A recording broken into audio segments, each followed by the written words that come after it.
நினைச்சேன்னா அக்காவும் நீங்களும் அம்பரீஷ் இந்தியில் பாருங்க. நான் தம்பி சிவகுமார்ட்ட போன் அந்த சரண்யா அந்த தம்பிக்காரன்னு சொல்லி ஒருத்தர் வச்சு காட்டுறதால பார்க்குறேன்னா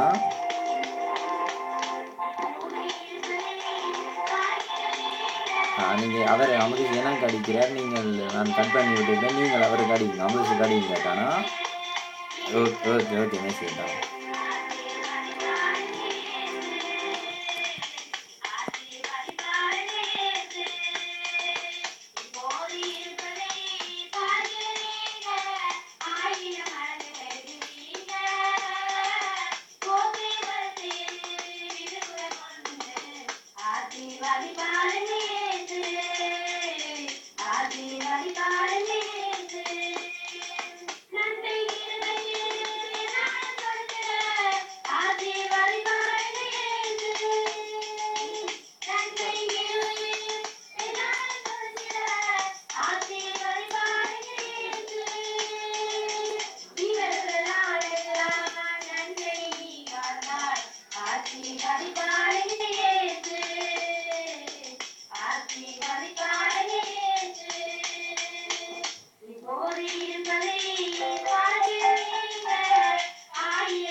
தேவனுடைய வார்த்தையை கொண்டு வருவார்கள்.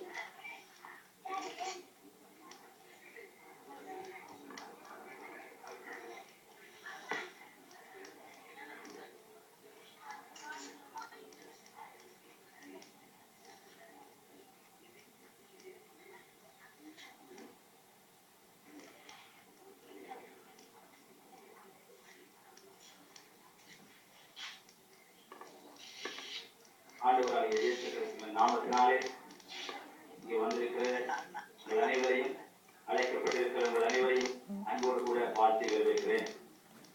எங்களுடைய நன்மையின் இச்சை சார்பாக விசேஷமாக சகோதரன் ஆபிரகாம் அவர்களையும் ஷேவா அவர்களையும் இந்த திருமண பதத்திலே இணைந்திருக்கிற இந்த நல்ல நாளிலே அன்போடு கூட வாழ்த்தி வரவேற்கிறேன்.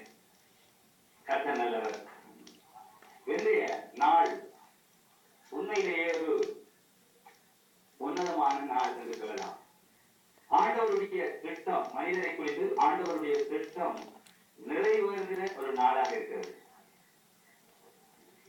எந்த மதத்திலேயும் இல்லாத தேவ சன்னிதானத்திலே, தேவ சந்நிதியிலே, அவர் முன்னிலையிலே நாங்கள் உடன்படிக்கை பண்ணிக் கொள்ளுகிற ஒரு நாளாக இருக்கிறது.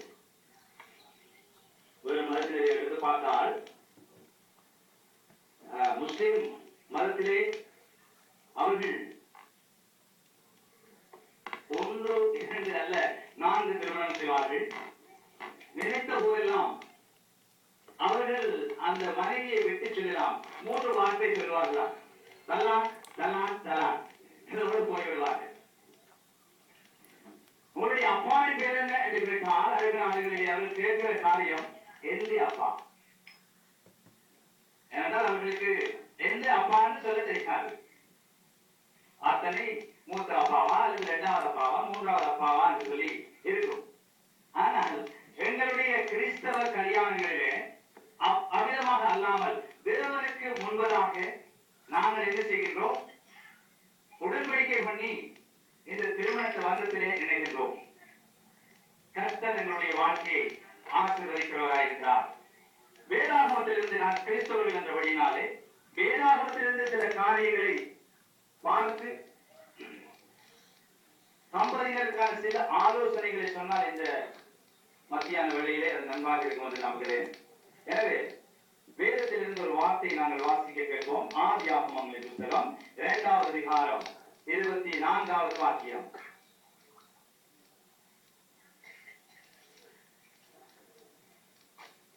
நானே வாசிக்கிறேன், யாரும் வாசிக்கிறது இல்லை. வர இதன் நிமித்தம் புருஷன் தன் தகப்பனையும் தன் தாயையும் விட்டு தன் மனைவியோடு இசைந்திருப்பான், அவர்கள் ஒரே மாம்சமாக இருப்பார்கள். இதனுடைய வார்த்தை சொல்கிறது, இது நிமித்தம் புருஷன் தன் தகப்பனையும் தன் தாயை விட்டு தன் மனைவியோடு இசைந்திருப்பான், அவர்கள் ஒரே மாம்சமாய் இருப்பார்கள்.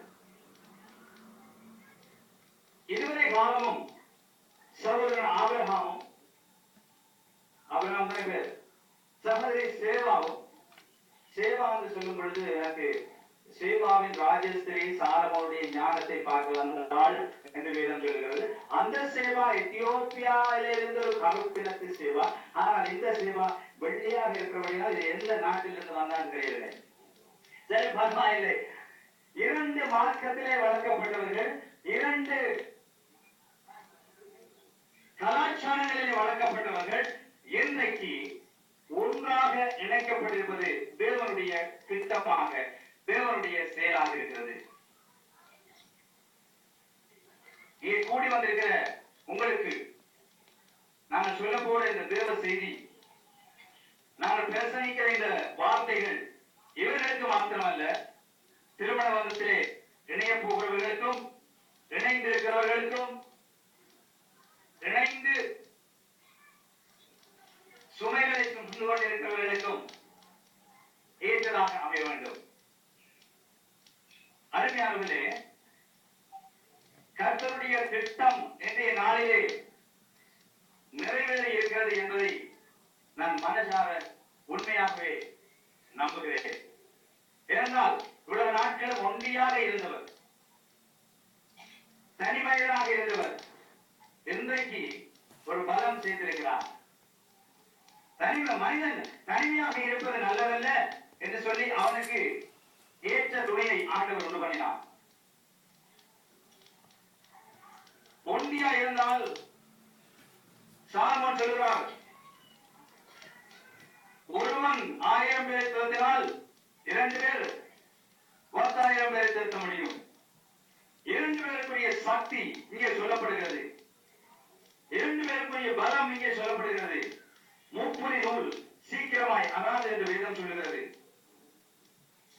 ஆண்டவருடைய உதவியோடு இன்றைக்கு கணவன் மனைவியாக இணைக்கப்பட்டவர்கள் தன்னுடைய இல்லற வாழ்க்கையை ஆரம்பிக்கும் பொழுது கர்த்தர் நிச்சயமாக அவருடைய வாழ்க்கையிலே கூட இருந்து வாழ்க்கையிலே இனி வரப்போகிற சகல காரியங்களிலேயும் உதவி செய்து அவர்களை பலப்படுத்தி நடத்துவதற்கு போதுமானவராக இருக்கிறார்.